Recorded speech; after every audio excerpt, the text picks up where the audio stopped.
इस वक्त हमारे साथ मौजूद हैं बीजेपी प्रवक्ता शहजाद पूनावाला जी। सर, इतना वक्त क्यों लगा, 55 दिनों का समय क्यों लगा अरेस्ट करने में? आज शाहजहां की गिरफ्तारी नहीं हुई है। आज शाहजहां को केवल गिरफ्तार दिखाया है। शाहजहां को हमेशा से टीएमसी की सरकार ने राज्य प्रायोजित संरक्षण, राज्य प्रायोजित सलामती देने का काम किया था। ममता दीदी ने तो बंगाल की असेंबली में उनको डिफेंड किया, अभिषेक बैनर्जी ने सड़कों पर डिफेंड किया। और किसके ऊपर कार्रवाई हो रही थी? कार्रवाई हो रही थी जो लोग आवाज़ उठा रहे थे रिपब्लिक नेटवर्क के रिपोर्टर्स पर, संतोपान पर। हमारे जब नेता सड़क पर उतरे तो उन पर हुई कार्रवाई जो भी फैक्ट फाइंडिंग पैनल के लोग हैं उन पर हुई। शाहजहां पर कोई कार्रवाई नहीं हुई क्योंकि 55 दिन बाद, क्योंकि हाईकोर्ट के आदेश आने लगे, क्योंकि प्रेशर बढ़ने लगा और सेंट्रल एजेंसी इसको गिरफ्तार ना कर ले, तो सेंट्रल एजेंसी से बचाने के लिए आज उसको गिरफ्तार दिखाया गया है। वो पहले से ही टीएमसी की शरण में ही था और उसका प्रमाण आज आपको मैं देता हूं। जैसे ही वो पुलिस की गिरफ्त में आया, अपेरेंटली आप देखिए वो वीडियो, चौड़ा होकर एरोगेंटली वो जिस प्रकार से चल रहा है, ना हथकड़ी हाथ में, ना कोई उसको पकड़ रहा है, जैसे वो पुलिस टीम को वीवीआईपी की तरह लीड कर रहा है। इसका मतलब साफ है कि टीएमसी की पुलिस का और सरकार का पूरा संरक्षण, स्टेट स्पॉन्सर्ड प्रोटेक्शन उसे प्राप्त है। कलकत्ता हाईकोर्ट ने भी इस शाहजहां को लेकर के कोई सिंपैथी नहीं दिखाई है। देखिए, कोलकाता हाईकोर्ट तो कह रही there should be no sympathy for a man against whom 42 case है। कोलकाता हाईकोर्ट ने एक नहीं कई बार लथाड़ लगाई है ममता सरकार को, परंतु ममता दीदी की ममता शाहजहां के विक्टिम्स, मतलब संदेश खाली की महिलाओं के साथ नहीं, शाहजहां के साथ है। वो खड़े होकर असेंबली में उनको डिफेंड करती है।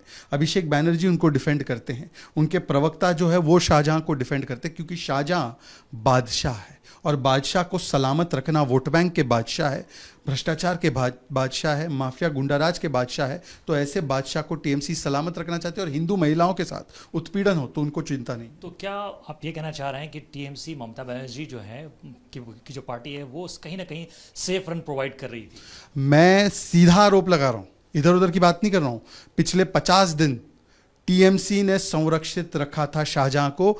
आज म्यूचुअल एडजस्टमेंट पॉलिसी के तहत सेंट्रल एजेंसी गिरफ्तार ना कर ले, हाईकोर्ट कोई निर्णय ना दे दे बड़ा कठोर, इसीलिए उसको गिरफ्तार बताया गया है। और वो वीडियो देखिए जहां पर वो चौड़ी छाती लेकर ऐसे चल रहा है जैसे कि वो वीवीआईपी है। इस तरह से अराजक तत्वों ने, राष्ट्रद्रोही ताकतों ने पूरे के पूरे पश्चिम बंगाल की मशीनरी को हाईजैक कर रखा है, बंधक बना रखा है।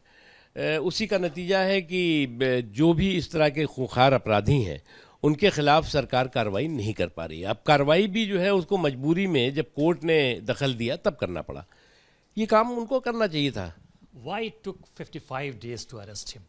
क्योंकि वो ये सरकार पूरी तरह बंधक है और उनको लगता है कि इनको अगर हम गिरफ्तार कर लेंगे तो हमारी सरकार जो है वो पूरी तरह से ध्वस्त हो जाएगी। Was Mamta government, TMC government shielding Sheikh Shahjahan? Definitely not only shielding but protecting also. क्या कहेंगे जो पुलिस ने अरेस्ट किया है आज को? 50 दिन से ज़्यादा हो गए, उसके बाद इनका अरेस्ट आज हुआ। नहीं, देखिए, उसने 50 दिन आपने एक आदमी को टाइम दिया, उसने जितने भी प्रूफ्स थे उनको हाइड किया होगा और जो भी मामलात, जो सरकारी दस्तावेज उसको कहते हैं हम लोग, वो उन्होंने छिपाई होंगे। तो अब इसका क्या मतलब, क्या फ़ायदा कि जबकि आप क्रिमिनल को इतनी छूट देते हो कि आप मानिए कि 2 महीने के बाद आप उसको अरेस्ट करो। ये एक सोची समझी चाल है वेस्ट बंगाल गवर्नमेंट की, ममता बनर्जी सरकार की। और उसमें इनको पता है कि कल को प्रूफ नहीं मिलेंगे कोर्ट में और ये आदमी छूट जाएगा। तो ये एक सोची समझी चाल है जिसको पहले ही बताया गया होगा कि तुम अंडरग्राउंड हो जाओ और हम आपको 2 महीने के बाद पकड़ लेंगे और उसके बाद जो भी है 2 महीने तुम अपना जो भी इसमें कानूनी जो मामलात हैं उनको आप साफ कर लो। तो ये कोई बात नहीं बनती। हम इसको जो है ये एक हम इसके ये निंदा करते हैं। हम ऐसा तो डेमोक्रेसी ने कभी माना नहीं। ये तो हमारे संविधान में नहीं है कि आप क्रिमिनल को इतनी छूट दो। तो इससे बड़ा नुकसान हो जाएगा। जो सबूत जो चाहिए, और जाहिर सी बात है इस आदमी ने सबूत मिटा दिए होंगे और इससे जो है क्राइम और ज़्यादा बढ़ेगा बंगाल में। देश को फ़र्क नहीं पड़ेगा लेकिन बंगाल को एक ना एक दिन ज़रूर फ़र्क पड़ेगा। जैसे कि 50 दिन तक वो ओपनली घूम रहा था, फ्रीली था, क्या हम मान सकते हैं ये वेस्ट बंगाल पुलिस का इंटेलिजेंस फेलियर है या वहाँ का कोई पॉलिटिकल सिनेरियो इसके साथ जुड़ा हुआ? नहीं, सोची समझी चाल है। जैसे मैंने बताया कि जो ममता बनर्जी गवर्नमेंट है वो उनको शेल्टर दे रही है, और उनके पक्ष में खड़ी हो रही है, तो सोची समझी चाल है। हमें मानते हैं कि उन्होंने उनको शेल्टर दिया होगा, उन्होंने ही बताया होगा, और इस ताकि तुम ये करो, ताकि कोर्ट पर क्या आपकी एक्सपेक्टेशंस? नहीं, देखिए, कोर्ट सबूतों के बुनियाद पे काम करता है। अगर कोर्ट को जब प्रूफ मिलेंगे, क्योंकि 2 महीने, जैसे मैंने बताया कि आपने 2 महीने का टाइम दिया है इस आदमी को, और 2 महीने में इन्होंने काफ़ी सबूत मिटाने की कोशिश की होगी, मिटाए भी होंगे, और उसके बाद क्योंकि कोर्ट तो उसी के ऊपर जो है कार्रवाई करेगा। ये क्रिमिनल्स को बूस्ट करने का काम जो है ममता बनर्जी गवर्नमेंट कर रही है। हम ये मानते हैं कि इससे जो क्रिमिनल्स है वो बूस्ट होते हैं। ये आपको लगता है कोई प्लानड गेम है? क्या पुलिस पे ये प्रेशर रहा कि इसको अरेस्ट करना है, या ये नेचुरली पुलिस ने अपने इंटेलिजेंस? देखिए, पुलिस जो बंगाल का है वो वहाँ की ममता बनर्जी गवर्नमेंट के अंडर आता है, और जैसे हम मानते हैं कि ये एक पॉलिसी है, सोच समझ के पुलिस को कहा होगा कि तुम 2 महीने से पहले अरेस्ट नहीं करोगे और 2 महीने के बाद अरेस्ट करोगे, इतना टाइम गैप आप इनको दोगे, इस टाइम फ्रेम में वो ये काम करेगा ये आदमी, और उसके बाद आप इसको पकड़ के, ताकि कोर्ट में कोई सबूत ना मिले और कोर्ट इसको छोड़ दे। इस वक्त हमारे साथ मौजूद हैं बीजेपी प्रवक्ता शहजाद पूनावाला जी। सर, इतना वक्त क्यों लगा, 55 दिनों का समय क्यों लगा अरेस्ट करने में? आज शाहजहां की गिरफ्तारी नहीं हुई है, आज शाहजहां को केवल गिरफ्तार दिखाया है। शाहजहां को हमेशा से टीएमसी की सरकार ने राज्य प्रायोजित संरक्षण, राज्य प्रायोजित सलामती देने का काम किया था। ममता दीदी ने तो बंगाल की असेंबली में उनको डिफेंड किया, अभिषेक बनर्जी ने सड़कों पर डिफेंड किया। और किसके ऊपर कार्रवाई हो रही थी? कार्रवाई हो रही थी जो लोग आवाज़ उठा रहे थे रिपब्लिक नेटवर्क के रिपोर्टर्स पर, संतोपान पर।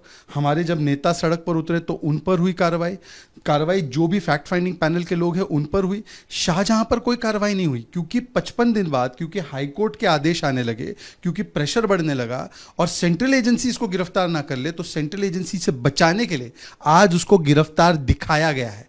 वो पहले से ही टीएमसी की शरण में ही था, और उसका प्रमाण आज आपको मैं देता हूं।